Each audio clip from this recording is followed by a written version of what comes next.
pela frente. Vou colocar no destaque aqui, para a gente poder avançar na aula de hoje. E, meus caros, como vocês vão ver aqui no quadro, nós temos um calendário acadêmico meio apertado nessa reta final. Antes, eu quero lembrá-los da atividade pontuada que está agendada aqui, ó, na barra de tarefas do Teams. Vocês vão ter uma atividade, alguns já visualizaram essa segunda atividade, pelo visto. Ótimo. No dia 16 de novembro, nós vamos corrigir essa atividade. Na semana do dia 22, nós já estamos em semana de AP2. E, portanto, por causa do feriado do dia 15, dia 16 é uma aula de correção de exercício e solução de dúvidas. Consequentemente, nós temos os encontros de hoje e amanhã para fecharmos a discussão sobre recursos, estudando os recursos excepcionais. A gente tem 2 dias para conversar sobre esses recursos excepcionais. E aí, para otimizar, eu estou chamando de recursos excepcionais tanto o recurso extraordinário quanto o recurso especial. Vocês vão perceber que, na verdade, esses 2 recursos guardam uma série de elementos comuns que permitem que eles sejam estudados em conjunto.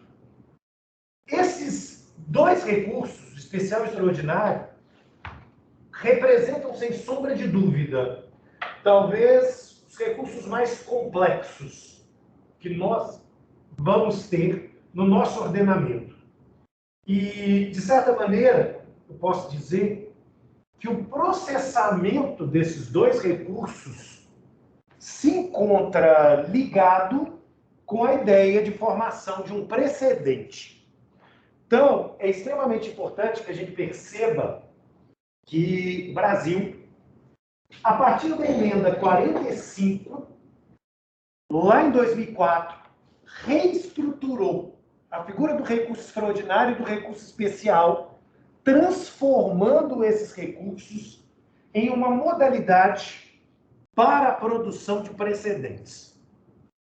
Bom, quando a gente pensa em precedentes, a gente pensa lá fora, nos países de common law, num sistema que me garanta segurança jurídica.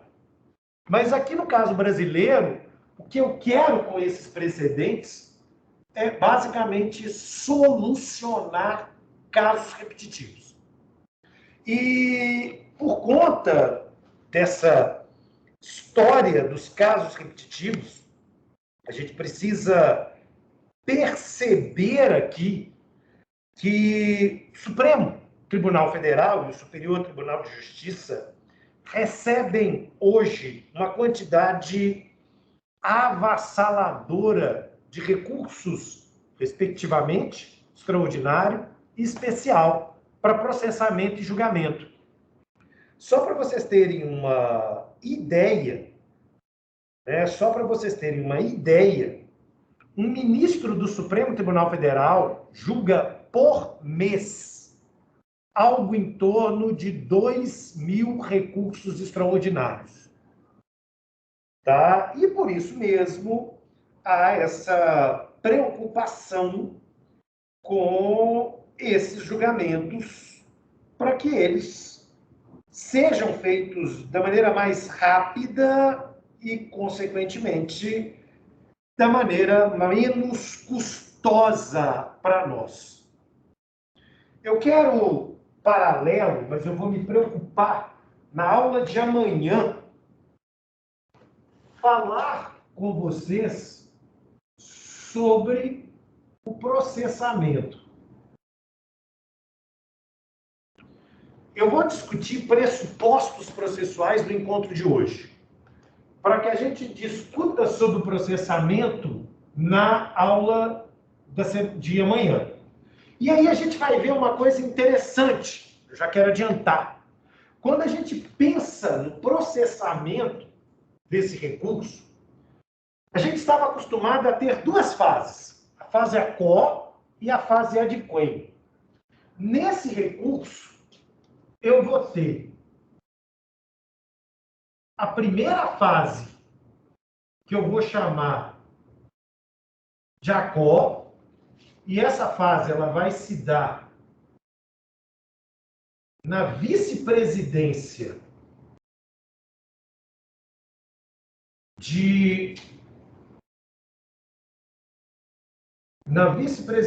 um Tribunal de Justiça ou de um Tribunal Regional Federal, que vai receber o recurso e analisar o recurso.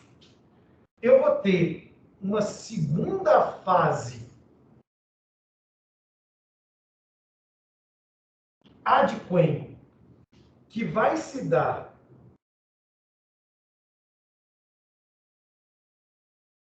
na presidência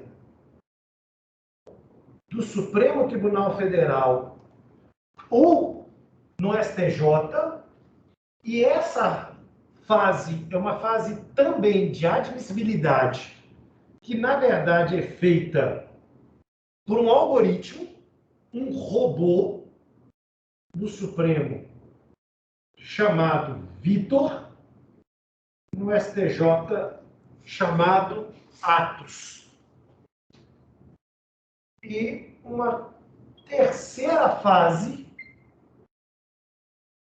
também no Tribunal Adquem, que vai ter aqui como seu encabeçamento um ministro relator, ou do Supremo, ou do STJ, definindo as questões de admissibilidade. Então, esses pressupostos de admissibilidade, eles passam aqui, para nós, por um filtro tríplice. E nessa ideia de filtro tríplice, uma peneira processual que vai culminar com, basicamente, o resultado final é uma taxa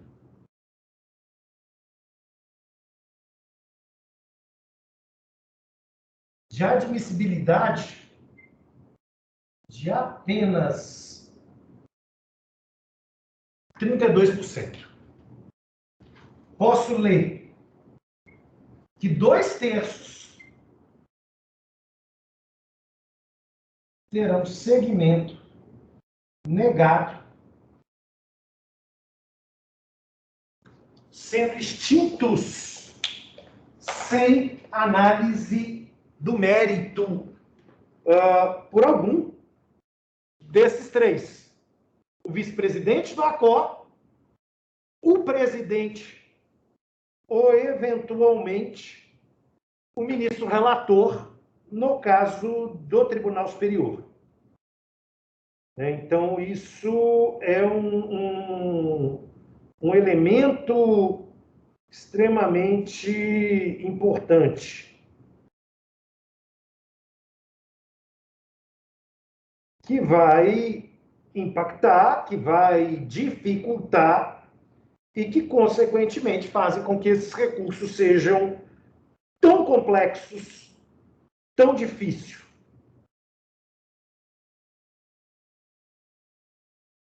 Porque eu estou apresentando o índice de admissibilidade.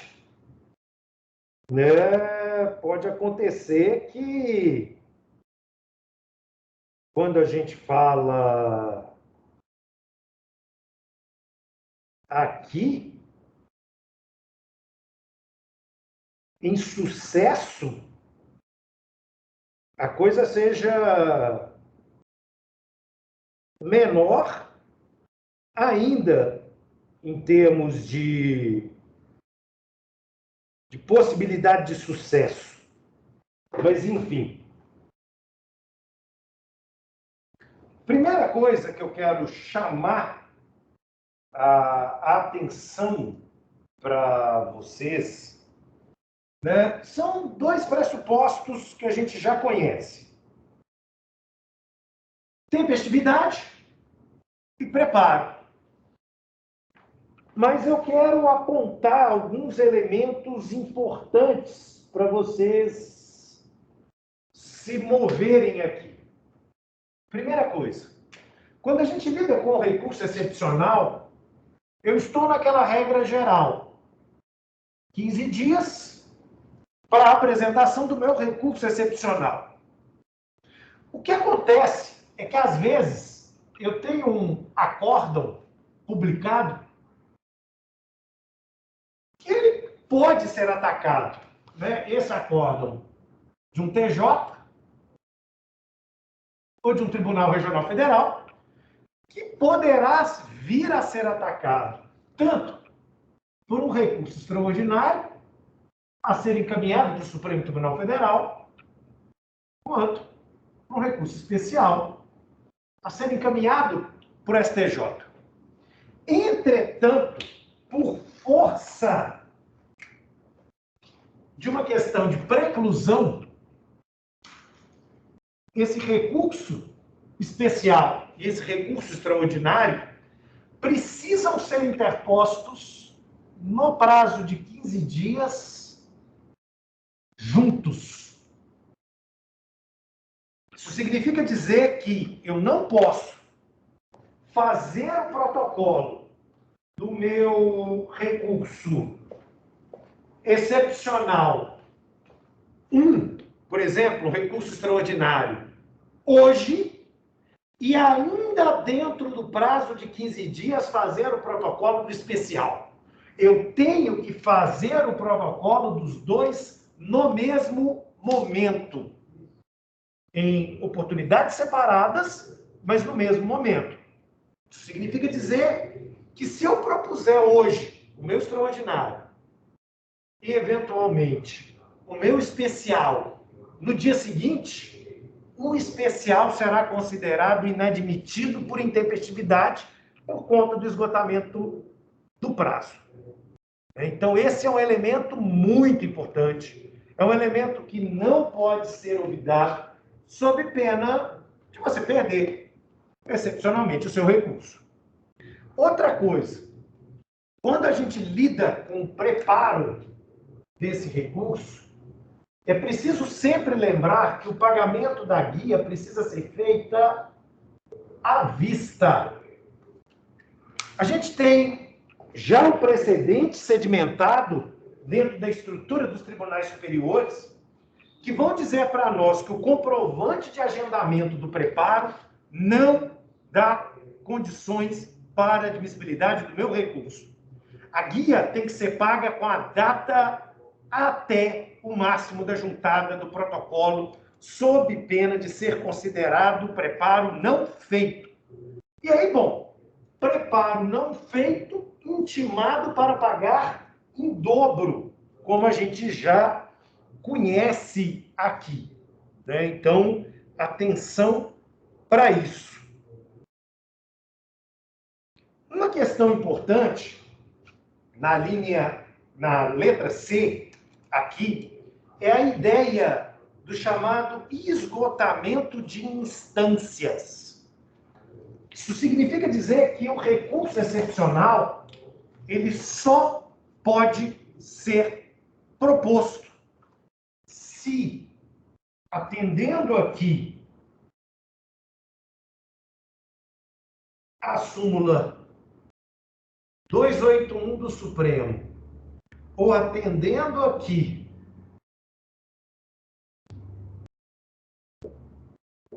a súmula 207 do STJ, eu esgotar todas as possíveis etapas recursais no juízo ACO. Isso significa dizer o seguinte: eu não posso, da decisão monocrática do relator, apresentar recurso especial ou extraordinário, porque a decisão monocrática do relator poderá ser combatida pela via do agravo interno. Tenho que gastar o agravo interno com julgamento colegiado para a propositura do meu recurso excepcional. Igualmente, essas duas súmulas, 281 e 207, definem para nós que, se no juízo ad quem, o juiz ad quem entender que a decisão atacada ou qualquer decisão anterior poderia caber à figura dos embargos de declaração, e esses embargos não foram interpostos, igualmente o meu recurso será inadmitido porque ele não esgotou as instâncias suficientes. Portanto, a gente vai observar que a lógica do recurso excepcional é uma lógica extremamente complexa e exige de nós um cuidado gigantesco, porque se eu deixo ponta solta, se eu não cumpro com a totalidade dos pressupostos de admissibilidade, há um risco imenso do meu recurso bombar. E a partir do momento em que ele bomba, ele não vai ser conhecido. E se ele não for conhecido, já era. Por isso, essa indicação de porcentagem de admissibilidade tão baixa que a gente lida com a recorribilidade extraordinária. E aí, gente, essas duas súmulas, elas estão consolidadas na jurisprudência dos tribunais superiores, de modo que não há nada a se fazer. Aliás, quero chamar a atenção aqui para uma questão importante quando a gente fala da tempestividade, do esgotamento de instâncias aqui, que se deve ao fato do artigo 942 e do incidente de ampliação de colegialidade. O Superior Tribunal de Justiça e o Supremo Tribunal Federal entendem que, se o acórdão atacado deveria ter passado pelo 942, produzindo novo julgamento com ampliação do colegiado em agora 5 membros e não mais 3, torna-se necessário aplicar o incidente. E aí vocês podem pensar o seguinte: ué, mas isso é complicado, né? Isso é delicado. Porque, na verdade, se eu não tenho julgamento pelo 942, a culpa não é minha, era o relator. Quem deveria estar colocando o recurso em mesa para votação pelo colegiado ampliado. Mas não é responsabilidade também do recorrente. E aí, consequentemente, não havendo a interposição de embargos de declaração para chamar o relator, para provocá-lo para a utilização da ampliação do 942, a responsabilidade pode ser sua.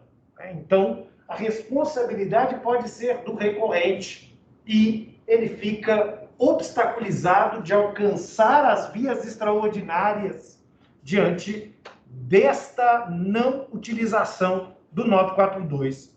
Se você entende que o 942 deve ser aplicado e, mesmo assim, interpôs embargos de declaração e, mesmo assim, não ocorreu a ampliação do colegiado, você vai ter que propor uma reclamação para o presidente da Câmara para forçar o Tribunal ACO a expandir o colegiado e, com isso, produzir um novo julgamento.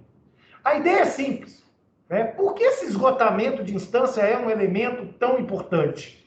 Porque, muitas vezes, o equívoco de julgamento que motivaria a interposição da recorribilidade excepcional poderia se dar como solucionada se aquele recurso anterior tivesse sido interposto e julgado. Ou, no caso do 942, se aquela figura incidental de novo julgamento tivesse sido proposto, às vezes as hipóteses de cabimento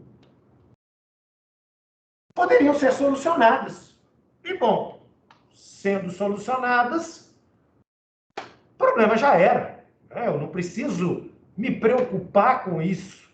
Não preciso incomodar as instâncias superiores. Como o esgotamento de instância ele não encontra previsão no Código de Processo Civil, é uma construção sumular dos tribunais, ele precisa ser lido como um pressuposto recursal que a gente já conhece.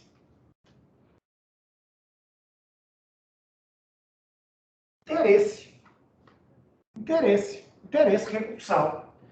Então, os tribunais entendem que não cumpre o requisito do interesse processual a recorribilidade omissa em etapa anterior à interposição do recurso especial ou do recurso extraordinário, dependendo do que for o caso.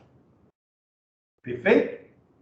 Outra questão interessante e que talvez pegue muita gente absolutamente desprevenida é o fato de que os recursos excepcionais eles são chamados de recursos de fundamentação vinculada. E entender o que vem a ser o recurso de fundamentação vinculada é um elemento extremamente importante e, digo mais, delicado. Nós vamos nos deparar aqui com a súmula 297 do Supremo Tribunal Federal e as súmulas 5 e 7 do STJ, lidando com a ideia de fundamentação vinculada para os recursos excepcionais. Bom, basicamente, essas duas súmulas estão dizendo para nós que se houver discussão da matéria fática, não há hipótese de admissibilidade e processamento do meu recurso excepcional. Pessoal, quero que vocês prestem bastante atenção nisso. Como nós estamos diante da formação de um recurso voltado à criação de um precedente, cada vez mais, para citar aqui a doutrina do professor Daniel Mitidiero, tão recebida com louvores pelo Supremo Tribunal Federal e pelo Superior Tribunal de Justiça, e que, por sua vez, tem uma base na doutrina italiana do professor Michele Tarufo, entende que eu não tenho como formar um precedente se eu estiver discutindo neste meu precedente matéria fática. Ora, o precedente ele é lido exatamente como uma discussão abstrata, uma discussão de uma tese jurídica. E, portanto, é impossível formarmos uma tese com elementos do caso concreto.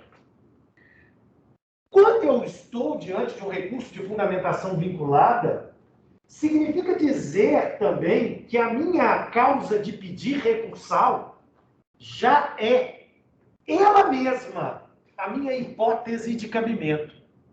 E desta forma, a minha hipótese de cabimento, ela vai ser construída única e exclusivamente a partir da discussão de uma tese jurídica, o que, por lógico, me impede de trazer para o meu recurso e, consequentemente, para a discussão qualquer elemento particular ou qualquer elemento que seja individual.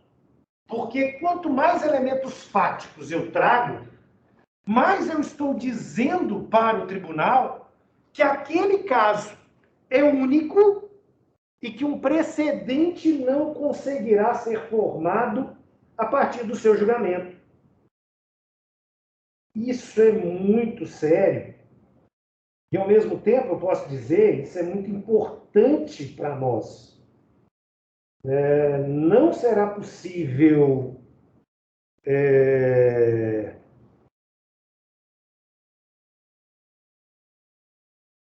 fazer com que o meu recurso seja admitido trazendo esse contexto e essa discussão fática para o caso. O grande problema é que as pessoas não compreendem bem esse rigor que se impõe na lógica do recurso excepcional e que, de certa maneira, faz com que quem não está acostumado redija o recurso excepcional como se ele estivesse redigindo uma apelação ou, eventualmente, um agravo de instrumento. E isso é muito sério.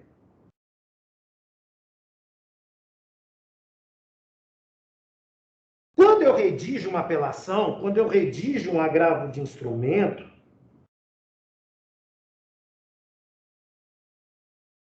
eu trago elementos fáticos, eu estou revisando provas,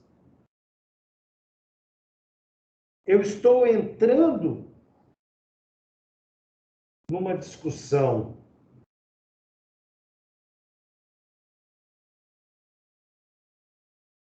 aqui que permite a reapreciação e até a revaloração da prova. Agora, nos tribunais superiores, essas 3 súmulas proíbem peremptoriamente discutir elementos fáticos. Eu costumo brincar que quando a gente vai redigir um recurso excepcional, nós somos proibidos peremptoriamente de usar qualquer informação dos autos que não seja a própria decisão recorrida. Eu vou pegar só a decisão recorrida, guardar os autos, esconder os autos.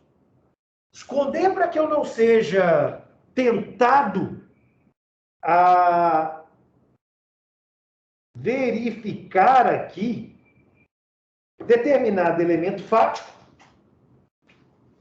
e acabar trazendo isso para a minha construção da causa de pedido.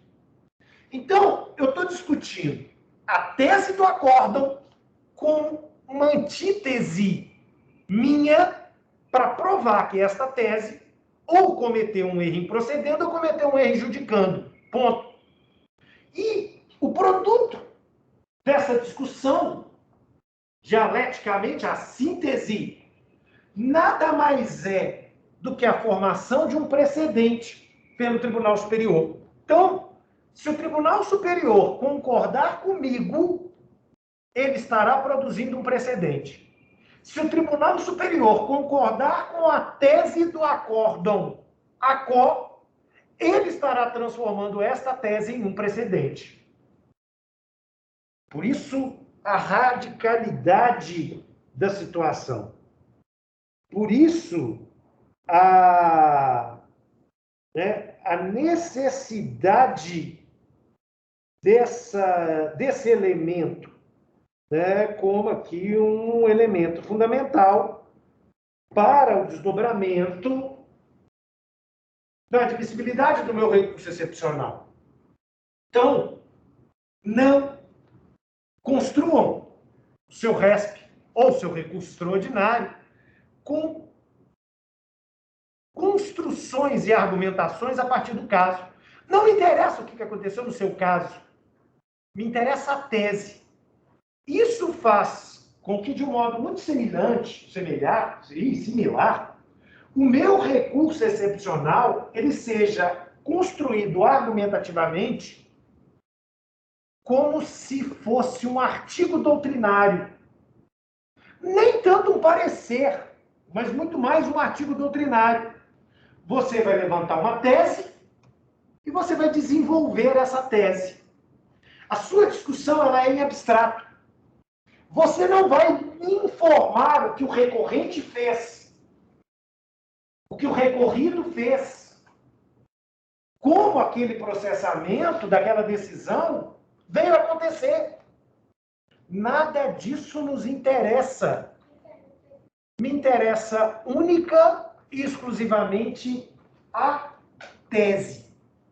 Talvez um dos erros mais primários e mais fatais que assistimos colegas que não estão acostumados na elaboração de um recurso excepcional verem o seu recurso ceifado pelo Tribunal Superior é a famosa e mortal súmula 7 do STJ.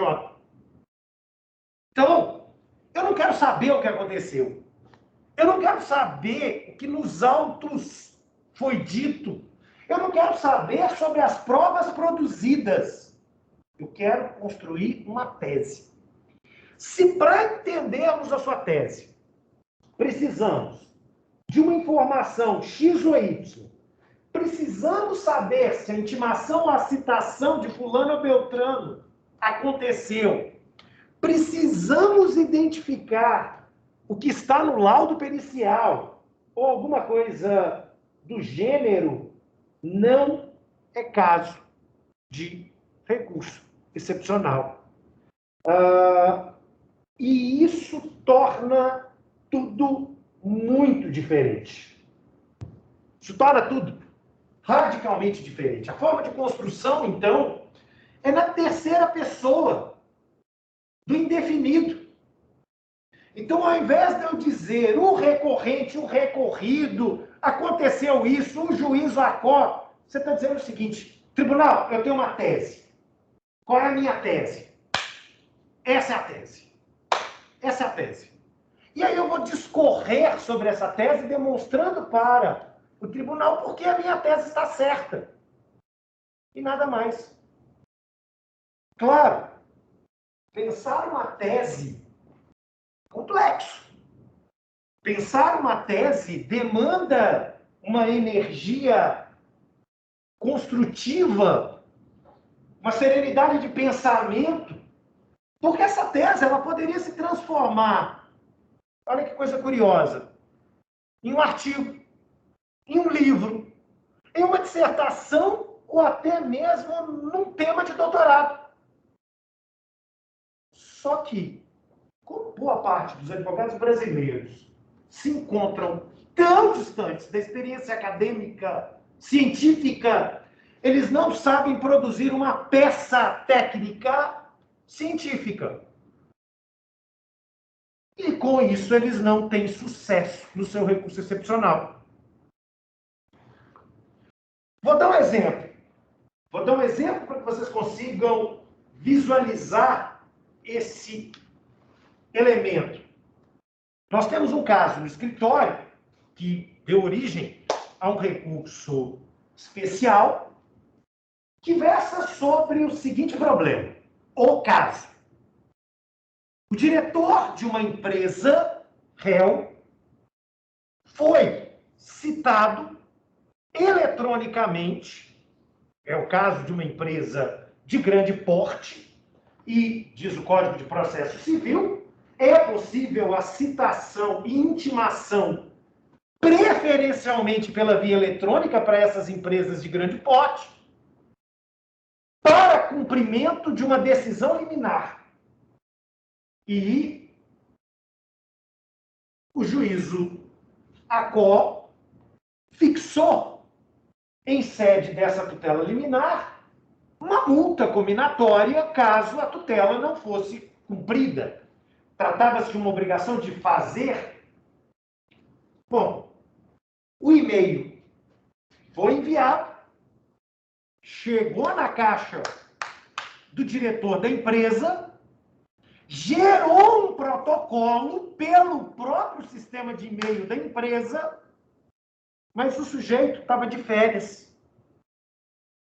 E ele ficou 20 dias sem abrir o seu e-mail. Portanto, ele não cumpriu no prazo estabelecido pela decisão e tomou uma multa de R$10.000 dia. Bom, ok.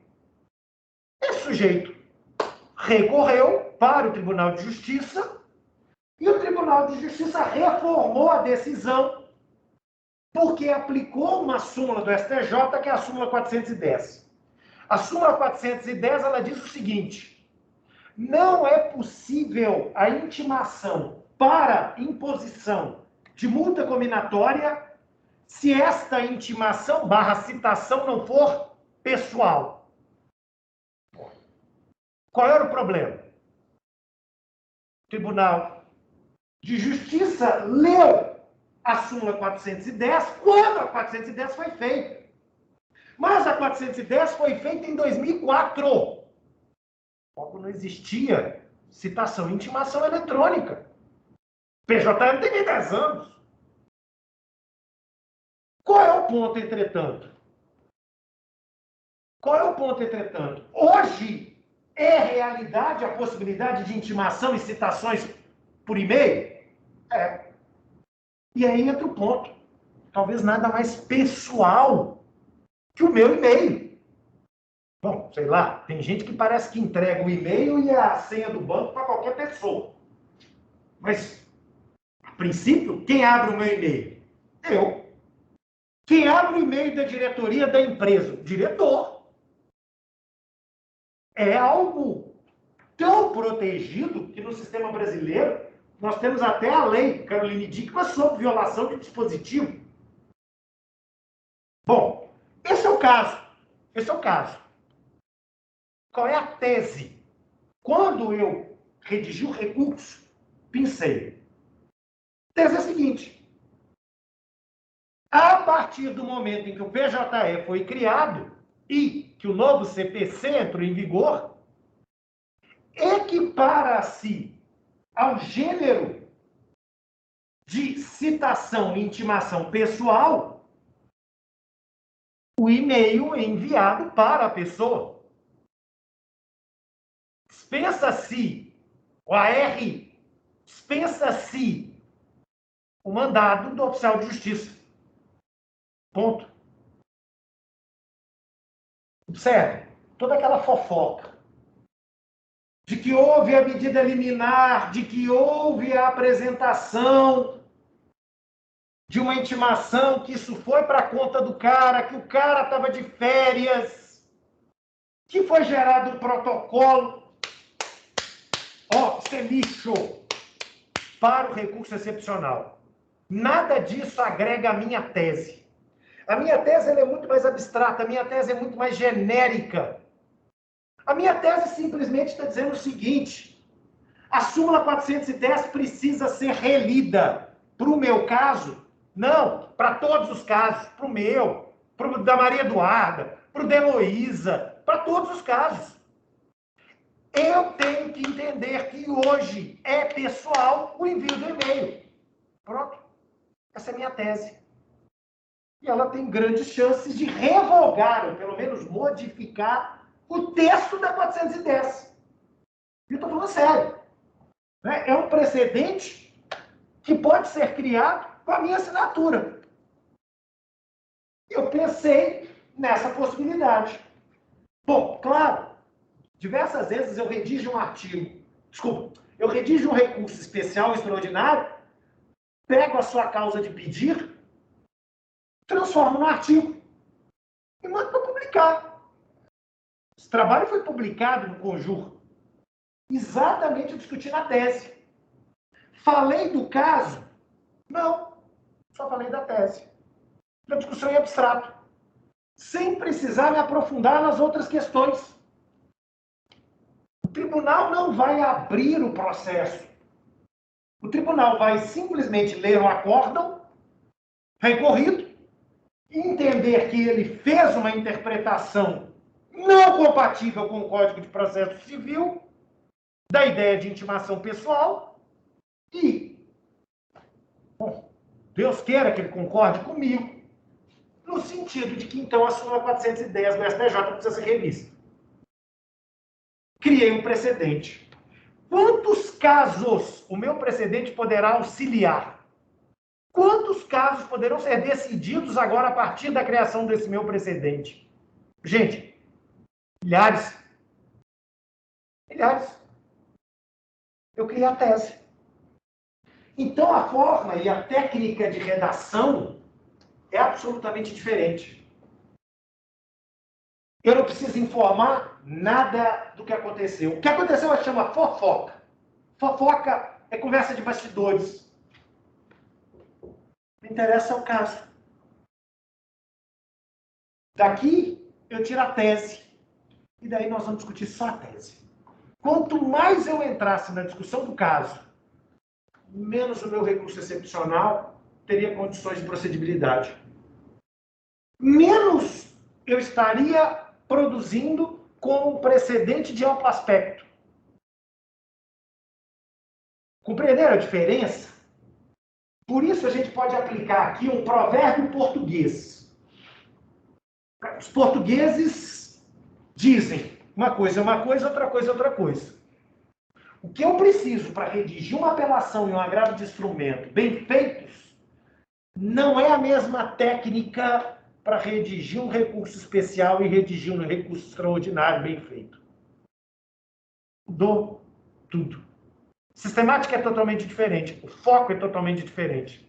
São recursos basicamente, então, acadêmicos. Eu estou preocupando só com a tese. E a tese é o coração do meu recurso.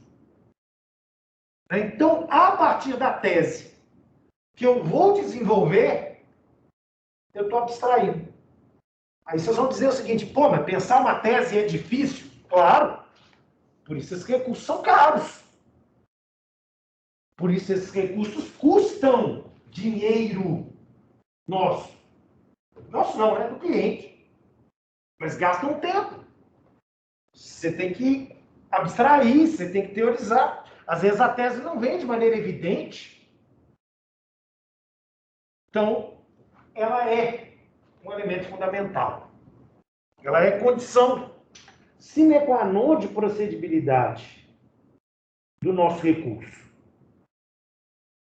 Outro ponto importante na ideia de recurso de fundamentação vinculada vai modificar a forma com a qual os efeitos recursais decorrem.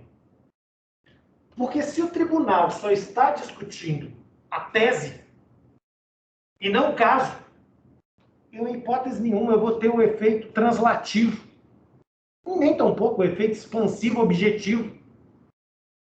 A minha discussão, a discussão que gera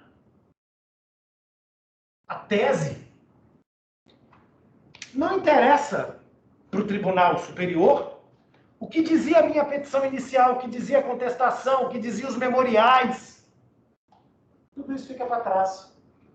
Vícios processuais diferentes da tese ficam para trás. Então, é só isso que estará sendo discutido no Tribunal Superior. Nada além disso. Portanto, isso é um elemento fundamental, isso é um elemento essencial dentro da lógica da recorribilidade excepcional. Só que eu preciso acrescentar ainda outra súmula. Súmula 283 do Supremo Tribunal Federal, que diz o seguinte: a minha tese tem que abranger todos os fundamentos trazidos pelo acórdão atacado. A minha tese precisa cercar o acórdão atacado. A minha tese precisa dialeticamente ser a antítese do acórdão atacado. Se o acórdão atacado tinha 3 fundamentos, a minha tese tem que se desdobrar em 3. Ela tem que cercar todos os elementos a partir da lógica do capítulo de sentença. Então, imagina que eu tenho o acórdão atacado. Ele tem o fundamento 1, ele tem o fundamento 2, ele tem o fundamento 3. Eu preciso transportar para a minha tese fundamento 1, fundamento 2 e o fundamento 3. A minha tese ela tem que abraçar o acórdão recorrido. Só que tem que ser um abraço de tamanduá, para matar. Tem que ser um abraço em que eu sufoco tudo que foi dito, do ponto de vista técnico, jurídico, abstrato, pelo acórdão atacado. Eu tenho que mostrar que o acórdão atacado ele é errado de maneira esférica. Se eu olhar para o fundamento 1, eu tenho contra-argumento. Se eu olhar para o fundamento 2, eu tenho contra-argumento.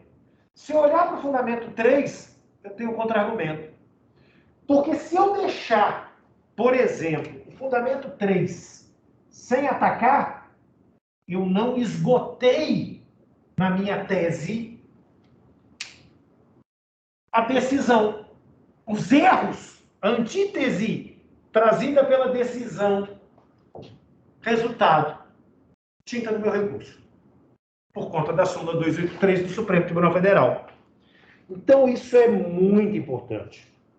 Isso é um detalhe que, gente, faz toda a diferença quando nós falamos dessa recorribilidade excepcional. Faz toda a diferença. Bom, coligado à discussão da fundamentação vinculada em D, nos deparamos a sua hipótese de cabimento. Vamos lembrar. Chamaremos de cabimento a causa de pedir do recurso.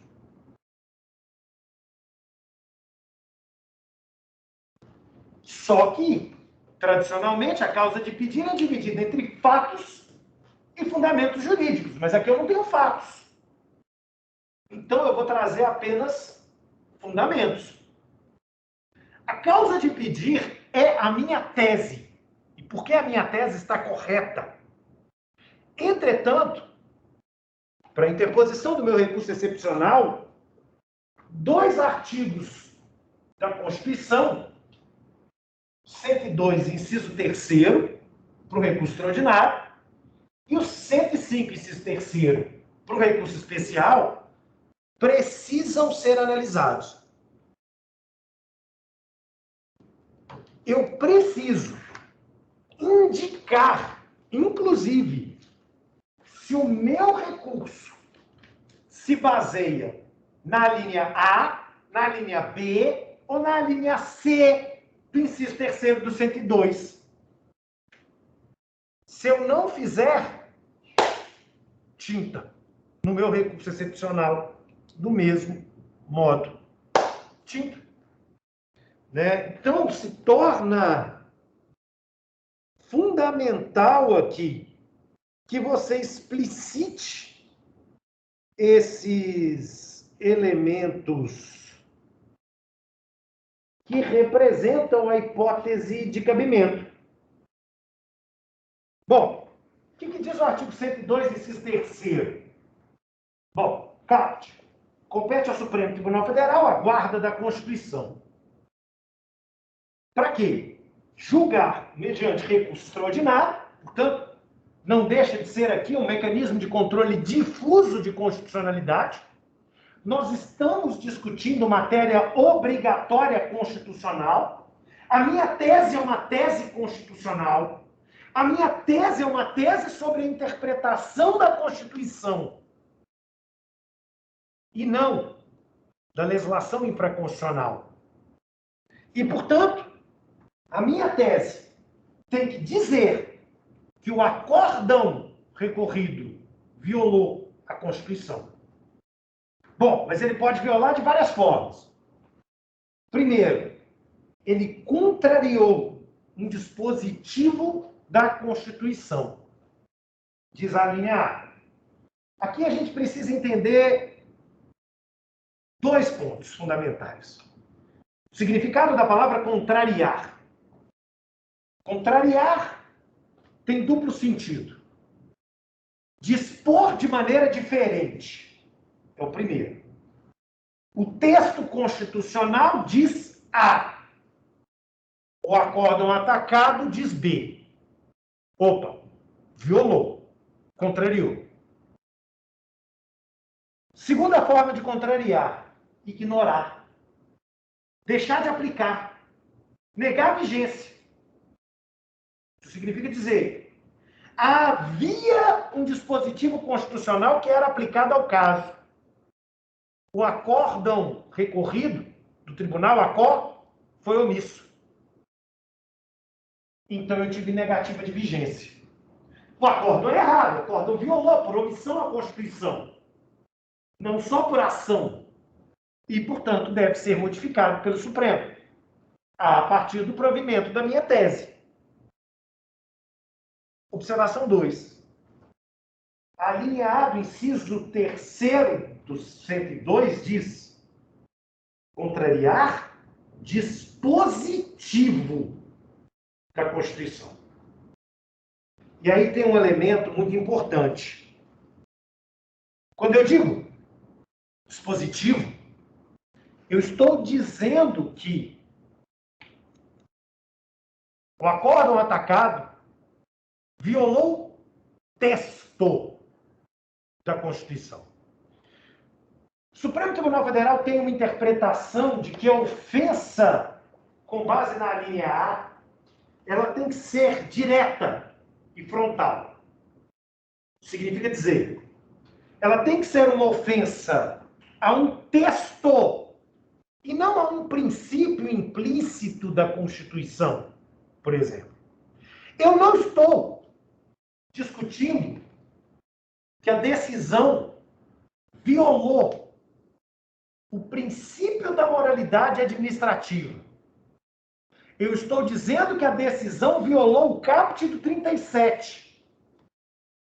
Eu não estou dizendo que a decisão violou o princípio do contraditório. Eu estou dizendo que ela violou o artigo 5º, inciso 35. E aí eu vou mostrar o texto do artigo e o ponto da decisão que provoca essa contrariedade. Perceberam a diferença? Logo, eu não posso propor um recurso extraordinário sobre matéria implícita. Exemplo. Vamos dizer que ocorreu uma violação ao princípio da proporcionalidade. Tá. Aonde na Constituição está escrito? Princípio da proporcionalidade. Pega o texto da Constituição, online, aperta um Ctrl F. Escreve isso. Princípio da proporcionalidade. Vai aparecer algum item? Não. Porque a Constituição não fala sobre. Se a Constituição não fala sobre, isso é princípio implícito. Sei lá se é princípio. Mas é princípio implícito. Então, não tem recorribilidade. Não tem o dispositivo, não tem o texto. para ser objeto do meu recurso, da minha tese. Então, não dá. Não dá para recorrer. Não dá para recorrer. Então, isso é um elemento fundamental.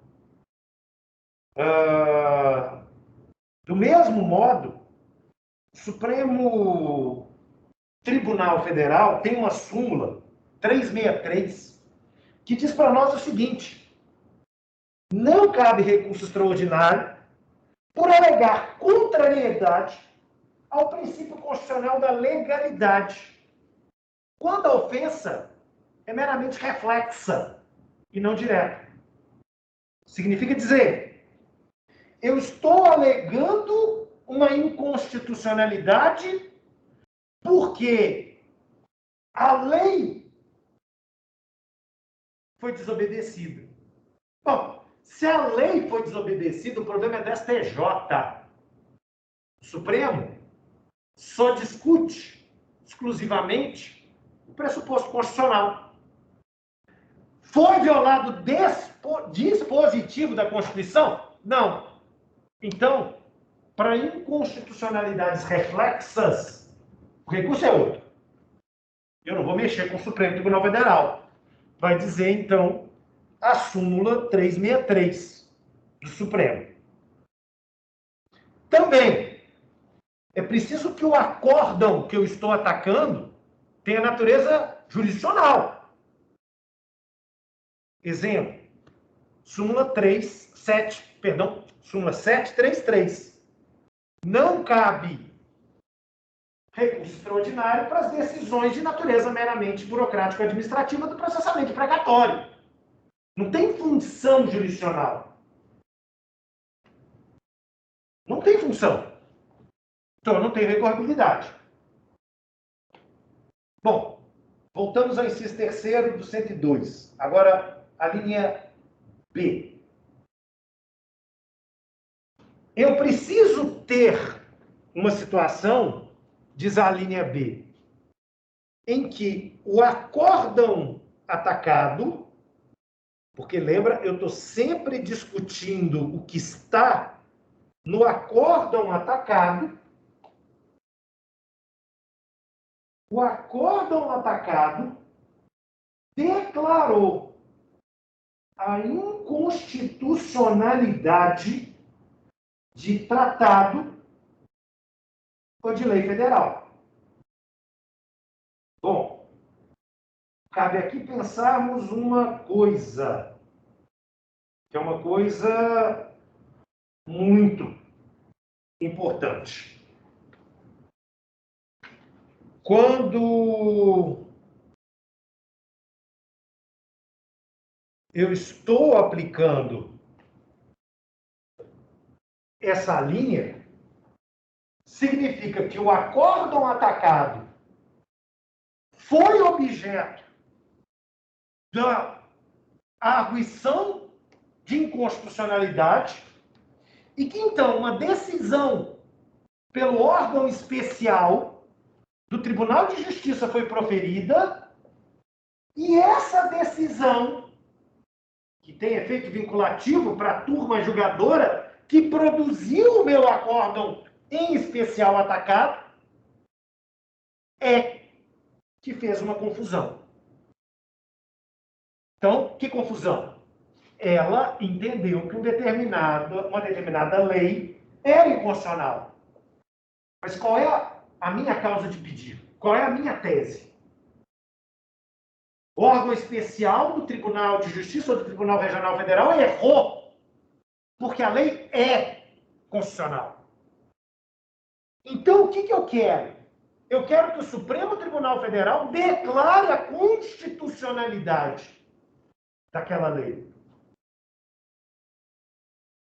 Tomando a decisão, estabelecendo um precedente, de um modo muito similar, claro que nós estamos no controle difuso, a uma DC, a uma declaração da constitucionalidade.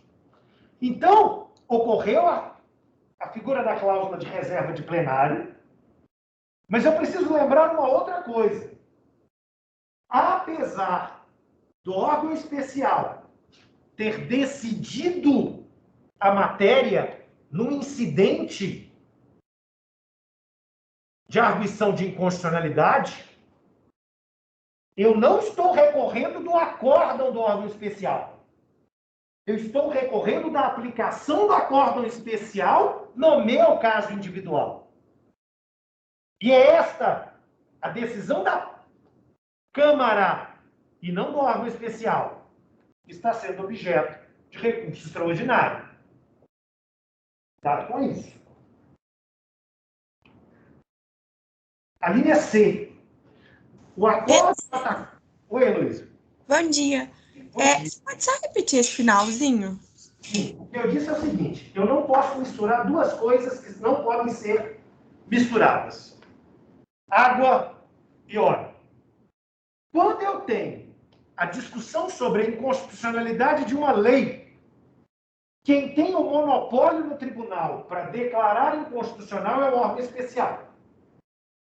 O órgão especial, julgando esta norma inconstitucional, devolve o caso para a Câmara. E a Câmara vai formar um acórdão vinculado à decisão do órgão especial. Eu estou recorrendo deste acórdão e não do acórdão do órgão especial. Ficou claro? Ficou sim, Pedrão. Obrigada. Tem certeza, Luiz? Ficou. Entendi. É a questão de movimento processual. Bom, a linha C. O acórdão atacado julgou válido lei ou ato local contestado em face desta Constituição. Primeira observação. Local é igual a estadual ou municipal, não me interessa. Local é o não federal. Então eu posso ter uma lei da Assembleia Legislativa do Estado de Minas Gerais. Eu posso ter uma lei da Câmara Municipal de Belo Horizonte. Bom, o que me interessa? Ao invés de aplicar um dispositivo constitucional, o acórdão recorrido erra por aplicar uma lei local. Portanto, incai em uma situação de inconstitucionalidade. Então, imagina que eu tenho um dispositivo na Constituição. Esse dispositivo proíbe determinada coisa. Eu tenho uma lei estadual permitindo. Opa, essa lei estadual não podia existir. Ela é inconstitucional. Ela é inconstitucional. E aí nós estamos nessa discussão. Beleza? Então, o que eu quero que o tribunal faça? Reafirme a Constituição em face da lei local. Em face da lei local. A linha D. O acórdão recorrido julgou válida a lei local que conflita com lei federal. Bom, aí vocês podem pensar assim, ué, mas lei local conflitando com lei federal, isso é matéria de legalidade, não é não? Não se a sua tese for sobre a repartição de competências do princípio federalista. Se eu abrir a Constituição de 88, no artigo 21, ela diz: compete privativamente à União, através do Congresso Nacional, legislar sobre direito penal, legislar sobre direito empresarial, direito civil, processo civil e por aí vai. Dois exemplos. Num determinado momento, o município de São Paulo, de Aparecida, editou uma lei proibindo a venda de bebidas alcoólicas por bares e restaurantes durante a quaresma. Sim, proibida a venda de bebidas alcoólicas durante a quaresma. Esse município tinha competência para fazer isso? Não. Então, violou o princípio federativo. Instituiu a lei seca no município. Não, não pode. Segundo caso, todo mundo sabe que no artigo 966 do Código Civil existe um dispositivo que adota a chamada teoria da empresa do direito empresarial, revogando o antigo sistema do Código Comercial de 1803 dos atos de comércio. Então, o conceito de empresário é definido hoje pelo Código Civil. O município de Nova Lima, aqui perto, tem uma lei municipal discordando do 966 do Código Civil e adotando um outro conceito do que é empresário para fins tributários. Pera, conceito de empresário é elemento do direito empresarial. O artigo 21 da Constituição diz: só pode legislar sobre direito empresarial o Congresso Nacional. A Câmara de Vereadores de Nova Lima virou o Congresso Nacional? Não. Então a lei municipal de Nova Lima é inconstitucional. O que aconteceu aqui? Usurpação de competência. O que aconteceu aqui? Violamos o artigo 21. Violamos o artigo 21. E aí eu vou recorrer pedindo que o Supremo Tribunal Federal afirme o óbvio. Mas parece que o óbvio precisa ser dito. E o que é o óbvio? Só o Congresso Nacional pode legislar sobre direito empresarial. E já o fez no 966 do Código Civil. Ah, mas por que o município de Nova Lima fez isso? É o popular Cicola. Ele queria aumentar a receita tributária e resolveu ampliar o conceito de empresário. Ele poderia fazer isso? Não. Mas fez assim mesmo. Na tora, para ver se alguém ia reclamar. Óbvio. Um monte de gente reclamou e judicializou a discussão. Observe. 4 incisos. 4 incisos que fazem com que essa matéria seja exclusivamente constitucional. Exclusivamente. Bom, e o recurso especial? As suas hipóteses de cabimento se encontram no inciso 3º do artigo 105. E o que esse dispositivo vai dizer? Compete ao STJ julgar em recurso especial as causas decididas por Tribunal Regional Federal ou Tribunal de Justiça. Opa, parou! O inciso 3º ele tem um elemento limitador. O meu acórdão a ser atacado pelo recurso especial, ele precisa ser um acórdão que vem de um TJ ou TRF. Logo, um acórdão que vem da turma recursal de um juizado especial, estadual ou federal, admite recurso extraordinário se ele se encaixar nas hipóteses do inciso 3º do 102. Mas não há previsão na Constituição de recorribilidade para o STJ se a decisão for ilegal. Ó, chupa essa manga. Chupei essa manga, ó. O que eu estou dizendo? A Constituição de 88 não autorizou a recorribilidade para o STJ por violação de lei pela decisão das turmas recursais dos juizados especiais. Gente, olha a gravidade do que eu estou dizendo.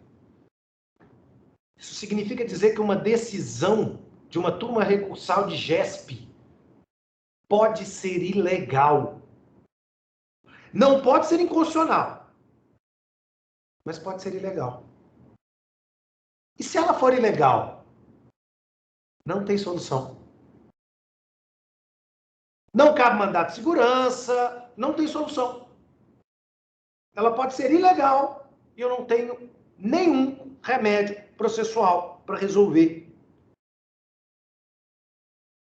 Bom, aí vocês vão dizer, mas os juizados especiais foram informados que eles podem produzir decisões ilegais? Claro, claro. Que eles produzem decisões ilegais assim, ó, tanto. Esse juizado é aquela beleza. É aquela beleza. Agora, muito similar ao artigo 102 é a lógica do artigo 105. Então, o artigo 105 vai dizer para nós, né, cabe recurso especial quando a decisão recorrida, a linha A, contrariar tratado ou lei federal ou negar a vigência. Bom, aqui a expressão contrariar já foi melhor explicada. Contrariar tratado ou lei federal. Dispor de maneira diferente ao texto. Negar a vigência. Deixar de aplicar. Naquele caso, deveria ter sido aplicado a lei tal. Não foi. Isso é legal. Agora eu quero chamar a atenção de vocês para uma coisa. A linha A fala contrariar tratado. Nós temos dois tipos de tratados no sistema brasileiro. Opção 1. Tratados que versam sobre direitos fundamentais, direitos humanos. Esses tratados, se ratificados pelo Congresso Nacional, se transformam em emenda à Constituição. É o caso do Pacto de São José da Costa Rica. Se os tratados de direitos humanos se transformam em norma constitucional, eu vou discutir os tratados no recurso extraordinário. Os tratados que não versam sobre direitos humanos serão equiparados à lei. É o caso da chamada Lei Uniforme de Genebra, que regula as notas promissórias e letras de câmbio no direito empresarial. Aí eu trato como se fosse lei. Então, violou a Lei Uniforme de Genebra, recurso especial. Violou o Pacto de São José da Costa Rica, recurso extraordinário. Eu preciso entender e visualizar muito bem qual é o meu tratado que eu estou conversando aqui, para não propor o recurso errado. B. A decisão recorrida julgou válido ato de governo local em face de lei federal. Isso significa dizer, nós estamos aplicando um ato de governo local em face da lei. Bom, o que é um ato de governo local? Um decreto, uma portaria, uma instrução normativa, violando lei. Eu quero pedir que o Superior Tribunal de Justiça aplique a lei federal e não o decreto. Lembrando, decreto local, do governador ou do prefeito. E agora a linha C. A linha C constitui uma das hipóteses mais comuns da recorribilidade. Significa que a decisão recorrida deu a uma norma interpretação diferente que havia sido dado por outro acórdão anterior. A linha C tem como objetivo preciso permitir aqui a uniformização da jurisprudência sobre a interpretação da legalidade. Então, na linha C, eu estou trazendo o acórdão atacado e confrontando o acórdão atacado com o chamado acórdão paradigma. Porque eu entendo que a tese, a interpretação trazida no acórdão paradigma é a interpretação correta e eu quero que ela seja aplicada ao meu caso. Daqui decorre um dos elementos mais importantes. que é a necessidade de fazermos aqui chamado cotejo analítico do nosso recurso. E isso é um elemento complicado, porque eu preciso, para fazer o cotejo analítico, pegar o acórdão recorrido, pegar o acórdão paradigma e demonstrar que eles discutem a mesma base fática, sem esmiuçar essa base fática, estão divergindo da interpretação da mesma norma, e não de normas diferentes, da mesma norma, e, consequentemente, chegando em conclusões contrárias. Eles não podem estar divergindo dos fatos. Eles têm que estar divergindo da norma. É como se eu dissesse: o acórdão recorrido interpretou o artigo tal desse jeito. O acórdão paradigma de outro. Eu quero aquela interpretação no meu caso. Visualizaram? Isso dá trabalho? Dá. Esse cotejo analítico vai exigir de maneira gráfica que a minha petição traga um quadro onde eu coloco o acórdão recorrido em paralelo com o acórdão paradigma. É a forma mais segura, é a forma mais tranquila de elaboração.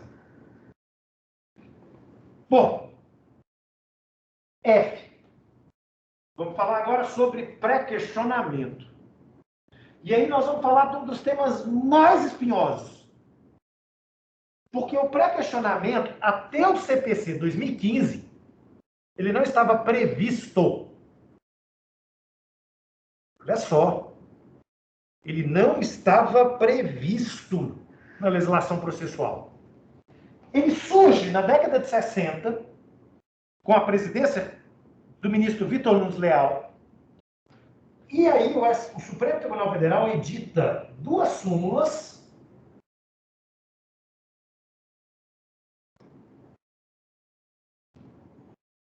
e o STJ depois edita outra súmula. 282, 365 e 211. O que essas três súmulas trazem? Bom, 282. É inadmissível o recurso extraordinário quando não ventilada na decisão recorrida a questão federal suscitada. Bom, o que é ventilar? Soprar, sim. Debater. Olha a lógica. O pré-questionamento, ele exige de nós a capacidade de dizer que a decisão recorrida discutiu a tese que eu estou levando para o Tribunal Superior. De modo que a minha tese, ela não é inédita. Ela não caiu de paraquedas no recurso excepcional. Eu já estou discutindo essa tese em momento anterior. E tanto estou discutindo essa tese que eu esperava a manifestação do acordo. É um pré-questionamento extensivo quando a decisão do tribunal analisa a questão. E aí, corroborando com a 282, diz o 356. Se a tese não foi enfrentada no acórdão recorrido, antes do recurso excepcional, eu tenho que propor embargo de declaração, porque houve omissão. E eu não posso deixar instância não esgotada, diz a 281 do Supremo. Então eu tenho que propor o recurso de embargo de declaração, dizendo: tribunal, vocês esqueceram a minha tese. E aí o tribunal vai se manifestar sobre essa tese. Se ele não se manifestar, não tem pega, porque não houve o pré-questionamento. O artigo 2, desculpa, o artigo 1025 do Código de Processo Civil estabelece para nós uma questão chamada de pré-questionamento ficto. Entendendo que, na verdade, o pré-questionamento seria o ato de provocar o tribunal. Se o tribunal vai te responder ou não, aí são outros 500. Isso não seria problema seu. Entretanto, o Superior Tribunal de Justiça não aceita o pré-questionamento ficto, mesmo a despeito do texto do 1025. Ele desobedece sistemicamente o 1025. Isso pode representar problemas. Eu não posso confundir, antes, o pré-questionamento ficto com o pré-questionamento implícito. No pré-questionamento ficto, eu tenho silêncio. O tribunal a qual não disse nada sobre a minha tese. No pré-questionamento implícito, ele discutiu a minha tese, ainda que ele não tenha mencionado os dispositivos constitucionais ou legais que eu trouxe. Mas eles estão subentendidos no conjunto. Eles estão subentendidos. Então, ótimo. A via segura para você não ter problema com o pré-questionamento, então, é buscar fazer com que o acórdão recorrido se pronuncie sobre a sua tese. Quando você vai fazer uma apelação, quando você vai fazer um agravo de instrumento, escreva lá um tópico prévio, já dizendo, estou pré-questionando. E, portanto, se eu vier a perder, eu vou apresentar a minha tese. Eu quero que haja manifestação sobre essa tese. E a tese é, 2 pontos, informa a tese.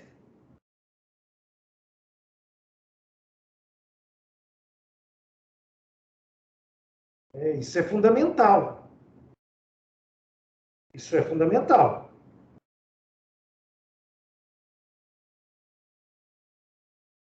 Agora, não fazendo isso, e excepcionalmente,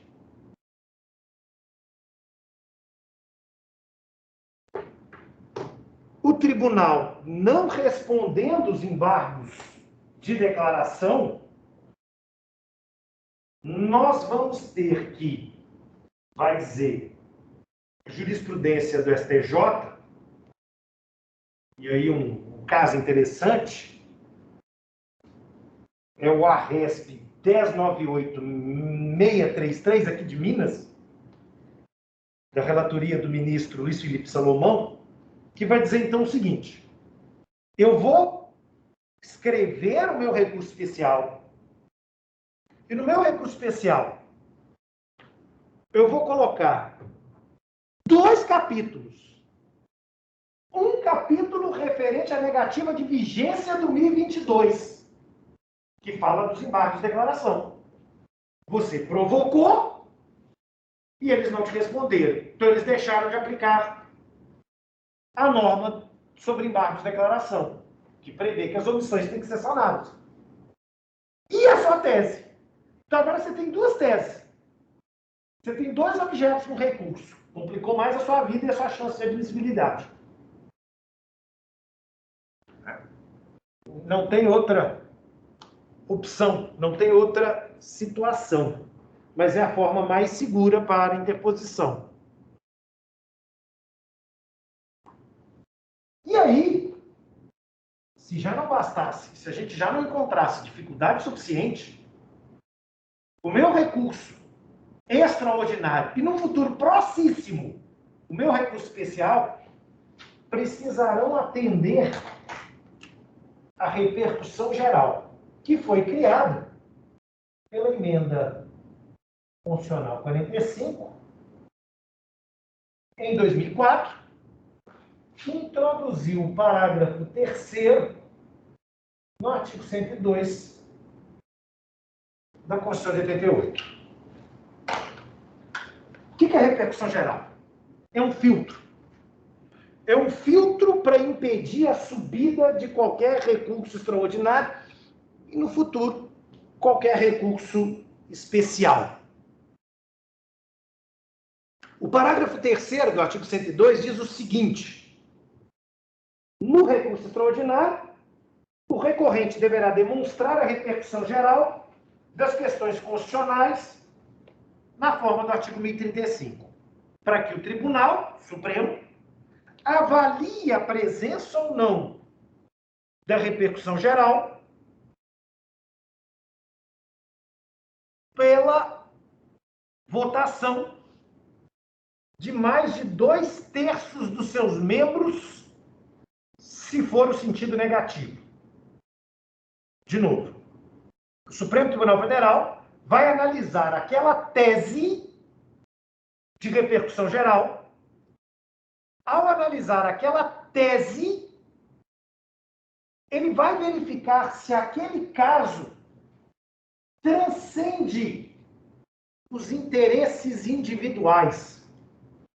Isso significa dizer, se o que eu estou discutindo naquele recurso extraordinário é ou não uma tese capaz de gerar um precedente, é ou não capaz de se abstrair. Porque se ela não romper a barreira dos interesses individuais dos litigantes daquele caso, ela não vai se transformar em um precedente. Não se transformando em um precedente, não tem a possibilidade de estender para os demais casos. Então não teria repercussão geral. Questão interessante. Repercussão geral é uma das maiores causas de inadmissibilidade dos recursos. E aí? Como é que a repercussão geral ela é desenvolvida?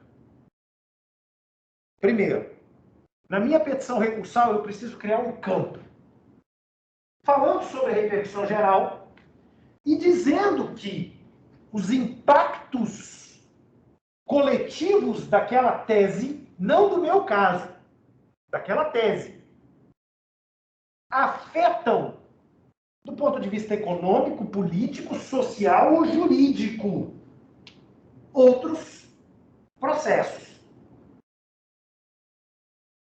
Entretanto, o Supremo diz: haverá repercussão geral sempre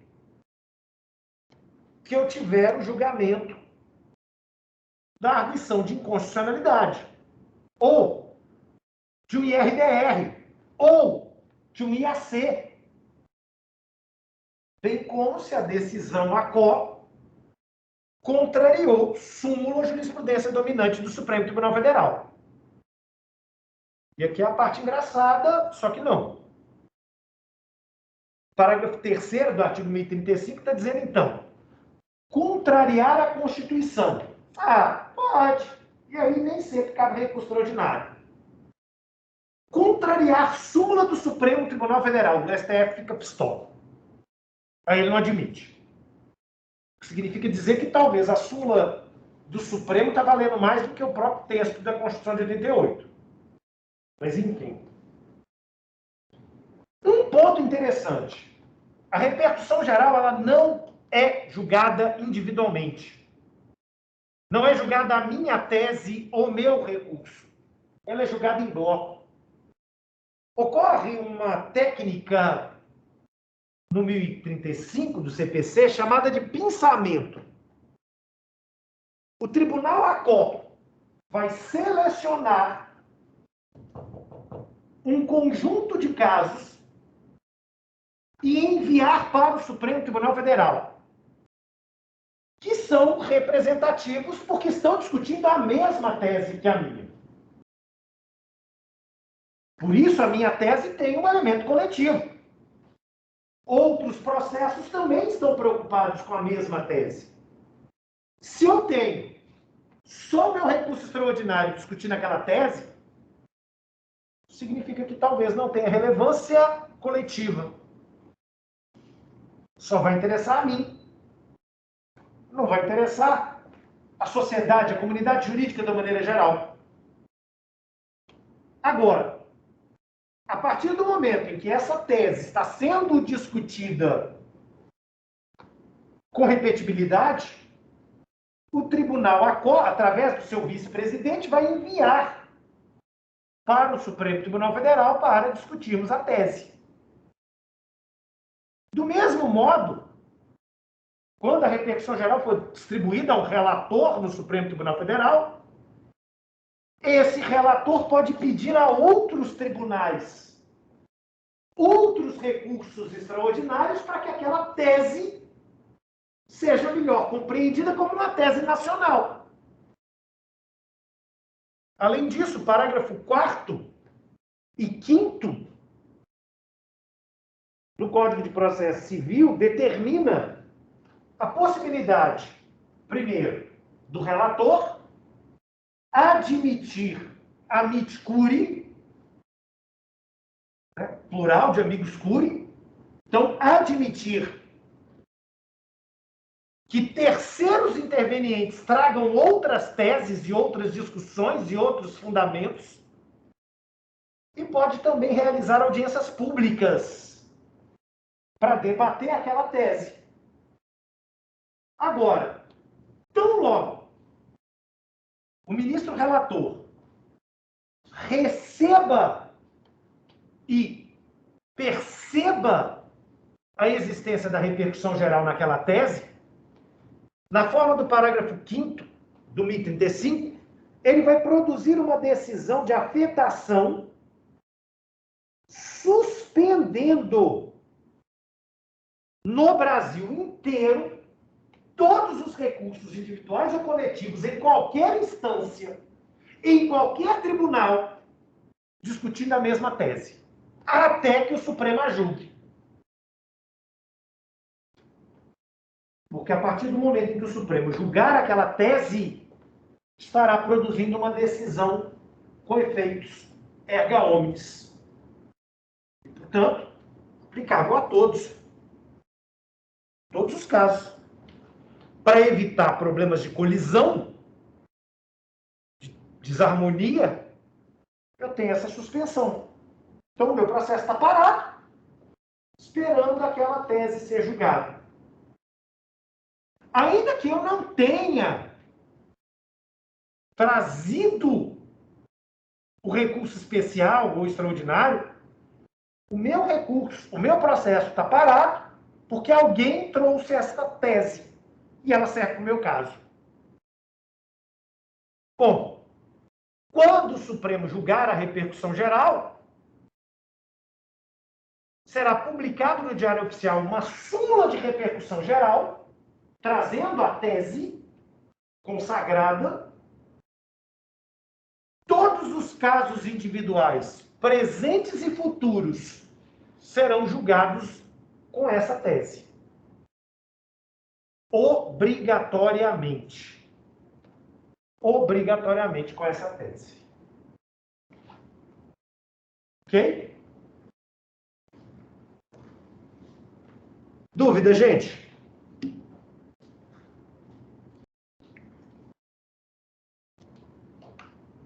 Dúvidas? Não? Ninguém? Aparentemente não, Pedrão, tá tranquilo. Ótimo. Amanhã nós vamos falar sobre o processamento do recurso especial e do recurso extraordinário. Combinado? Então é isso, meus queridos. Ficamos por aqui. Até amanhã. Pessoal, muito obrigada. Até.